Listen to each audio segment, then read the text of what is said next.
Hello everyone, welcome back. This is the fifth section of Chapter 2. In this section, we'll discuss the characteristics of communication. Usually, we can use 6 adjectives to describe communication. What are they?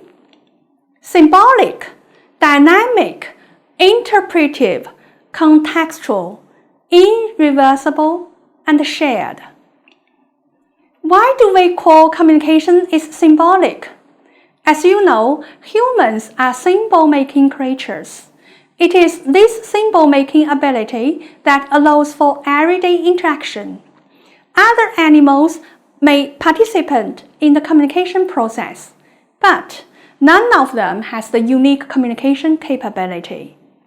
Symbols are central to the communication process because they represent the shared meanings that are communicated. Symbols are vehicles by which the thoughts and ideas of one person can be communicated to another person.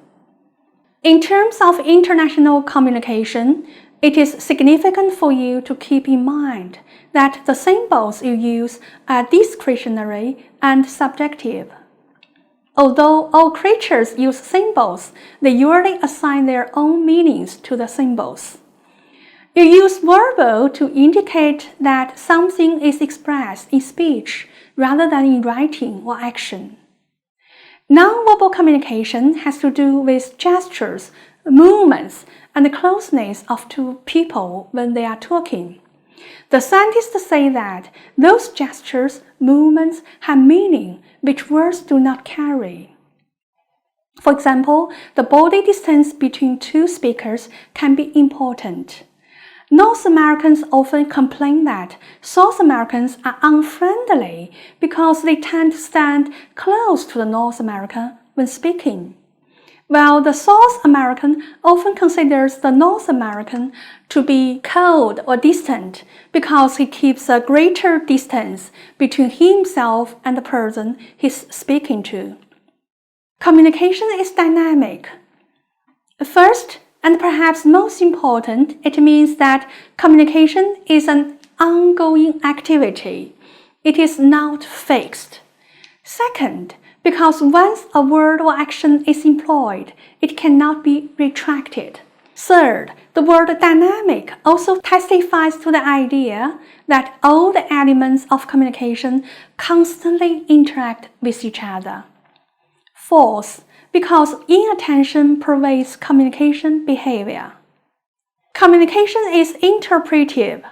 When people communicate, they must interpret the symbolic behavior of others and assign significance to some of those behaviors in order to create a meaningful account of the other's action. Communication is contextual. Communication takes place within a certain setting or situation. The situation includes the actual location and the types of social relationships. Can you think of some of the elements associated with the contextual nature of communication? Yes, cultural context, environmental context, occasion, time, number of people.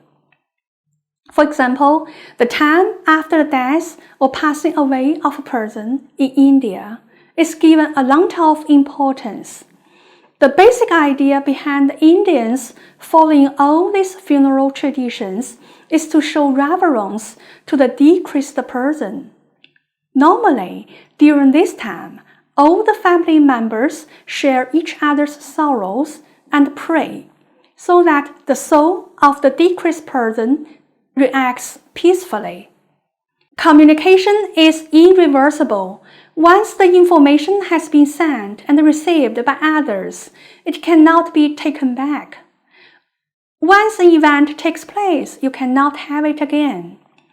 Perhaps you can experience a similar event, but not an identical one. The words are spoken, and they cannot be unspoken. Finally, we say communication is shared. Meanings are invented by participants in the communication that form the context for common interpretations.